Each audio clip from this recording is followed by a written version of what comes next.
नमस्कार मित्रांनो, ठिपक्यांची रांगोळी या मालिकेच्या आजच्या एपिसोडमध्ये शशांक अजूनही घरी आलेला नसतो आणि फोनही रिसीव करत नसतो. अप्पू खूप टेन्शनमध्ये असते आणि अखेर ती इन्स्टिट्यूटमध्ये कॉल करून शशांक कानिटकरांना फोन कनेक्ट करा असं सांगते. परंतु काहीतरी ऐकून तिला मोठा धक्काच बसतो. ती लगेच सांगते की काय ॲड्रेस माझ्या मोबाईलवर मेसेज करा.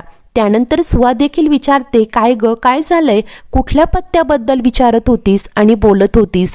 तेव्हा आता अप्पू काहीतरी लपवण्याचा प्रयत्न करते. म्हणते की काही नाही सुवाई, खडूस ना आधीच ऑफिसच्या कामासाठीच बाहेर पडलाय. आपल्या सेफ्टीसाठी मी तो पत्ता मागवून घेतलाय आणि ती घाईनेच आता रूममध्ये निघून जाते. तर दुसरीकडे शशांक नेत्राच्या घरी आलेला असतो.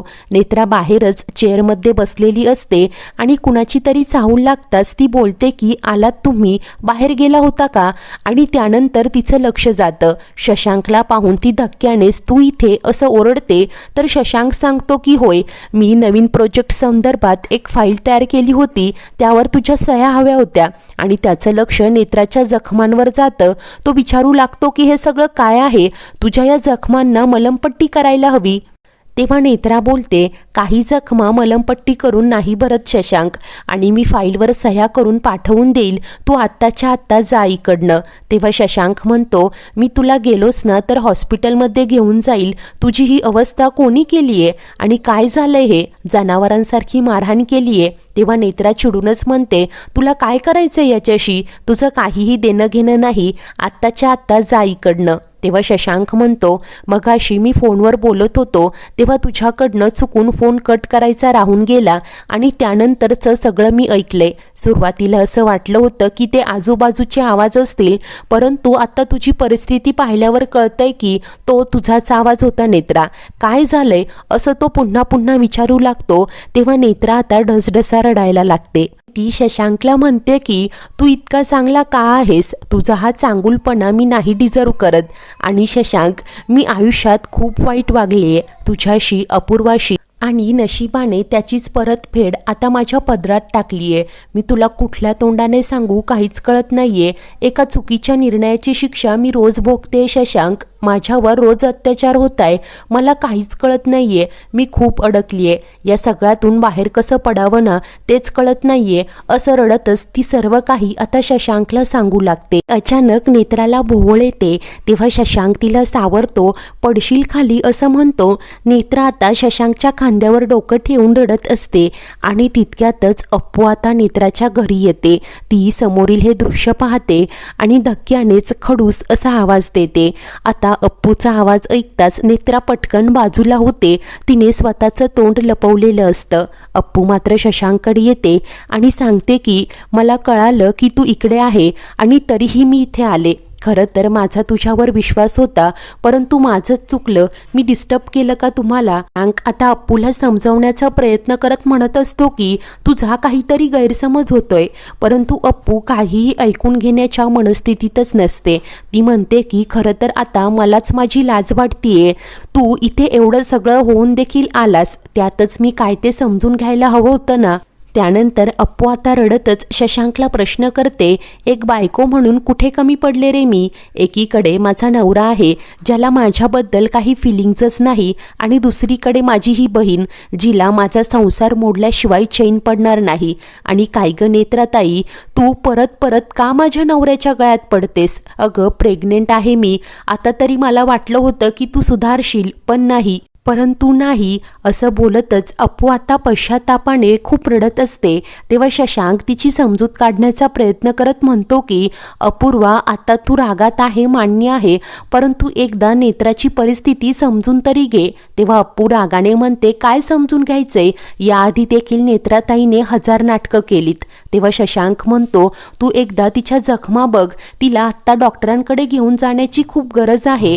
तेव्हा अप्पू मात्र म्हणते की हे सुद्धा तिचं एक नाटकच असेल. तू तिला फोन करूनच मग इकडे आला होतास ना, हे सगळं तिने रचलेला एक ट्रॅप आहे, ती तुला अडकवते खडूस. तेव्हा शशांक म्हणतो, नाही, एकदा तिची अवस्था बघ तरी.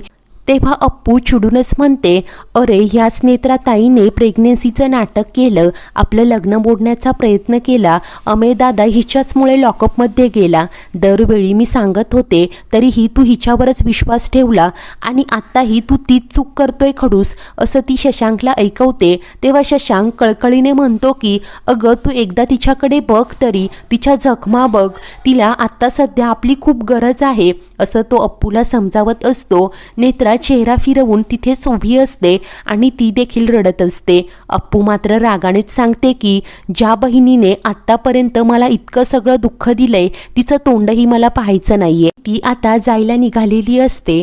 तेव्हा शशांक अप्पूला थांबवतो आणि म्हणतो की थांब, मी सुद्धा घरीच येतोय, आपण सोबतच जाऊ. परंतु अप्पू चिडूनच म्हणते की काही गरज नाही, तू थांब इकडेच, निघण्याची घाई करू नकोस, तिला गरज आहे ना तुझ्या आधाराची, आणि तसंही आत्ता मी माझ्या बाबाच्या घरी जाते, असं सांगून अप्पू आता तिथून निघून जाते.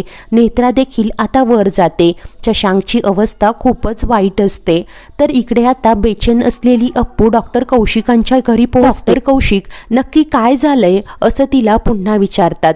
अप्पू सांगते की बाबा नेत्राताई परत आली आमच्यात. अप्पू आता तिने कशा पद्धतीने नेत्रा व शशांकला एकत्र पाहिलं ते सर्व काही डॉक्टर कौशिकांना सांगत असते आणि धक्क्यानेच म्हणते की खडूस हे सगळं असं करू शकतो यावर माझा विश्वासच बसत नाहीये. तेव्हा डॉक्टर कौशिक म्हणतात, मला सुद्धा विश्वास ठेवणं जरा जड जातंय, परंतु शशांक असं काहीही करणार नाही. वा अप्पू म्हणते की पण नेत्राताई खडूसची बॉस झाली ही गोष्ट सुद्धा त्याने माझ्यापासून लपवलीच होती, त्याच्या स्पष्टीकरणावर मी विश्वास ठेवला ना, हीच माझी चूक झाली. पर डॉक्टर कौशिक म्हणतात, अगं शशांक कधीच चुकला नाही, उलट नेत्रानेच दरवेळी त्याच्या चांगुलपणाचा फायदा घेतला. अप्पू मात्र वैतागत म्हणते की नेत्राताईने अमेय दादाला फसवलं, तिच्यामुळे तो लॉकअपमध्ये गेला, सगळ्यांना किती त्रास झाला, हे सगळं आत्ता घडलंय ना, हे खडूस कसा विसरू शकतो? मग आता तरी त्याने सावध वागायला हवं ना.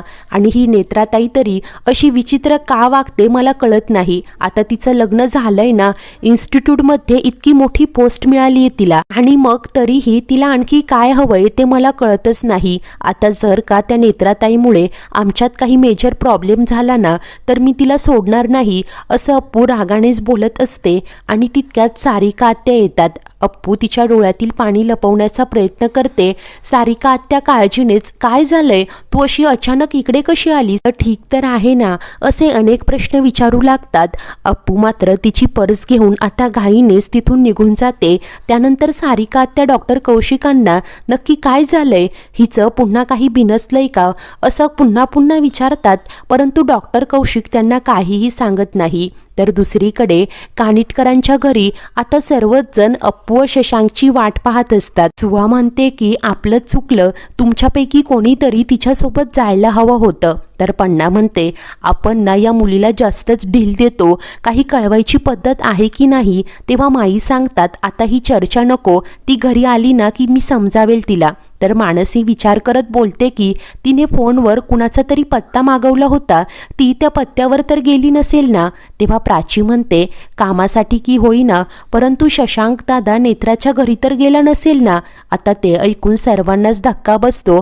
तर अमेय सांगतो की नाही, त्याने आता ठरवलंय ऑफिसचं काम ऑफिसमध्येच करायचं, त्या नेत्राला जास्त एंटरटेन करायचं नाही, त्यामुळे तो नसेल गेला तिकडे. आता तेव्हाच शशांक घरी परत येतो. त्याला पाहताच सर्वच जण, शशांक अरे कुठे होतास तू, अप्पू तुला शोधायला आली होती, कुठे ती, असे अनेक प्रश्न विचारतात.